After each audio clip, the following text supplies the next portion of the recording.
At the risk of embarrassing myself, I'm going to tell you guys why I had a little bit of a chaotic shift yesterday. Now, I had a 2 hour gap in my schedule, so I was like, I'm hungry, I'm going to order food. We order Wingstop. I eat the Wingstop, delicious. Wingstop chicken tenders are always really good. Now, someone called out yesterday, called out sick, and someone else is on vacation, so there's only 2 waxers yesterday, me and another person. I had a 5:30, but my 5:30 came in a little early. So I went to go get her, and I come into the room and I'm like, oh my God, I forgot I turned my pot up to refill it.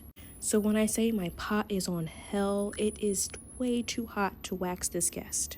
I dump all the beads that I possibly can into the pot to cool it off. And then I'm like, okay, I can't even switch rooms because the other waxer has a guest also. So I'm gonna have to chat this lady up for a little bit to make sure my pot eventually cools off enough to wax her.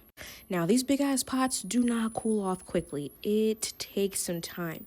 So then I realized I don't have time to keep sitting here and chatting this lady up. And I could tell on her face, she's like, are you gonna wax me?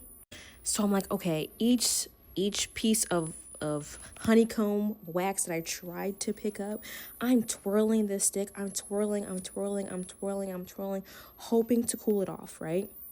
Luckily, she wasn't too heat sensitive, and literally each strip I laid, I double checked, like, hey, is the temperature all right? Is it too warm? She said she was cool. So I'm like, all right, each stick I picked up, I'm twirling, but I'm talking. I'm making sure I'm yapping her head off, literally yapping.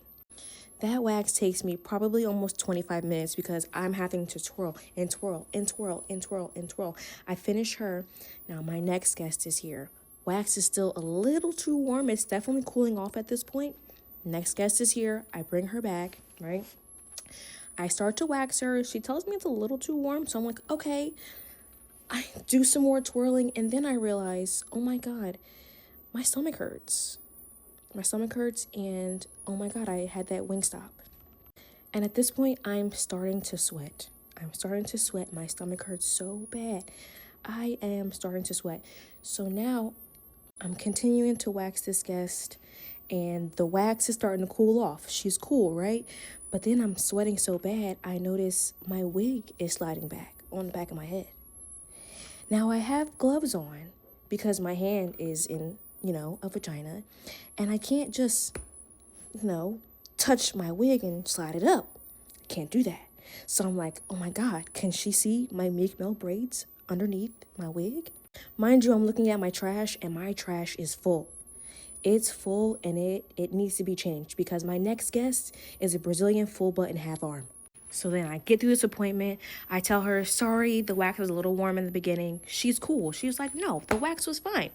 Great. So now I run out to tell my next guest, like, I'll be right with you. And I have to change my trash, right? I change my trash.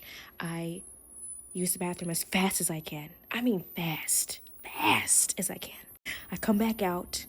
I put my headband on because, mind you, the wig is sliding off. I'm so sweaty, the wig is hanging on by a thread. By the time I bring this next guest back, my wax is at the temperature that it needs to be, so I can wax her accordingly. But yeah, that was a good hour of my shift where I was like, what the hell is actually going on?